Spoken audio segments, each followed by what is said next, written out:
आप देख रहे हैं इंडिया टाउन न्यूज, भारत की बात।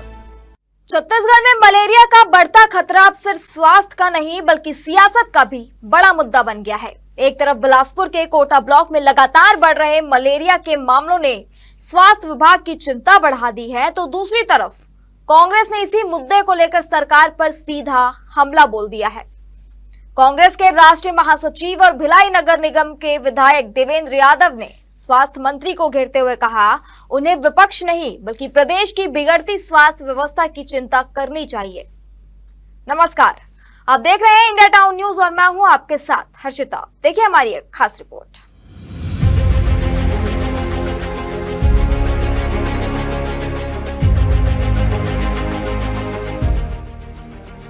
प्रदेश में बढ़ते मलेरिया के मामलों को लेकर सियासी पारा चढ़ गया है।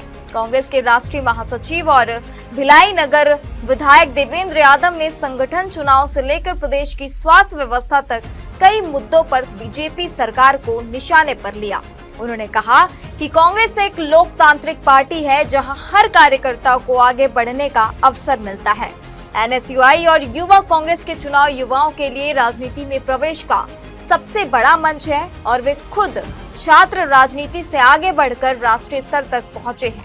इस दौरान उन्होंने स्वास्थ्य मंत्री श्याम बिहारी जायसवाल के बयान पर पलटवार करते हुए कहा कि मंत्री को कांग्रेस की नहीं बल्कि प्रदेश की बदहाल स्वास्थ्य व्यवस्था की चिंता करनी चाहिए। देवेंद्र यादव ने आरोप लगाया कि प्रदेश में मलेरिया का प्रकोप बढ़ रहा है और कई लोगों की जान जा चुकी है। अस्पतालों में लैब सुविधाएं प्रभावित हैं और कई जगह मलेरिया जांच किट तक उपलब्ध नहीं है। उनके मुताबिक सरकार की लापरवाही का खामियाजा आम जनता भुगत रही है। वहीं कांग्रेस में गुटबाजी के सवाल पर उन्होंने कहा कि पार्टी पूरी तरह एकजुट है और 2028 का विधानसभा चुनाव पूरी ताकत के साथ लड़कर फिर सरकार बनाएगी।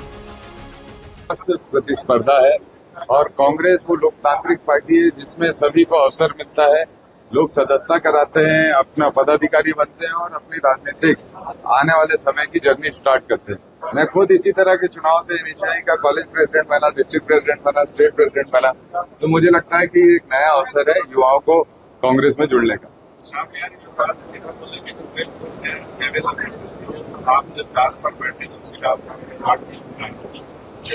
बिहारी जी को थोड़ी चिंता करनी चाहिए। मैं कह रहा कि श्याम बिहारी जी को थोड़ी चिंता करनी चाहिए सेम्स की। मलेरिया इतना ज्यादा पूरे प्रदेश में मलेरिया के प्रकोप से 11 जाने अभी तक जा चुकी है।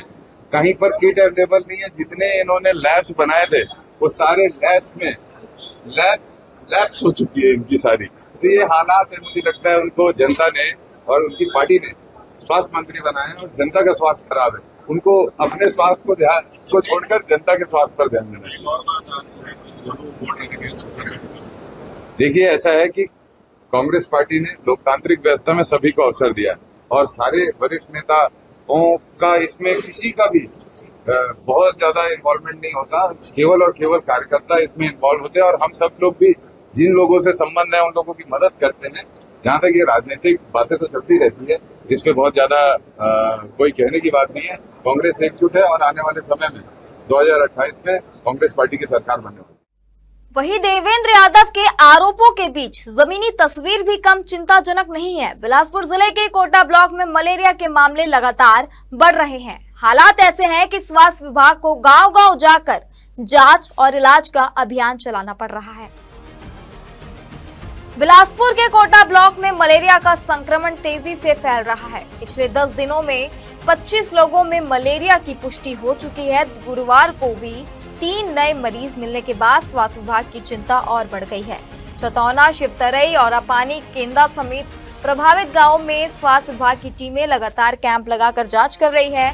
घर घर सर्वे किया जा रहा है और बुखार, सर्दी व जुकाम से पीड़ित लोगों की आरडी किट से जांच की जा रही है। गुरुवार को 356 लोगों की जांच में 3 नए मरीज मलेरिया पॉजिटिव मिले।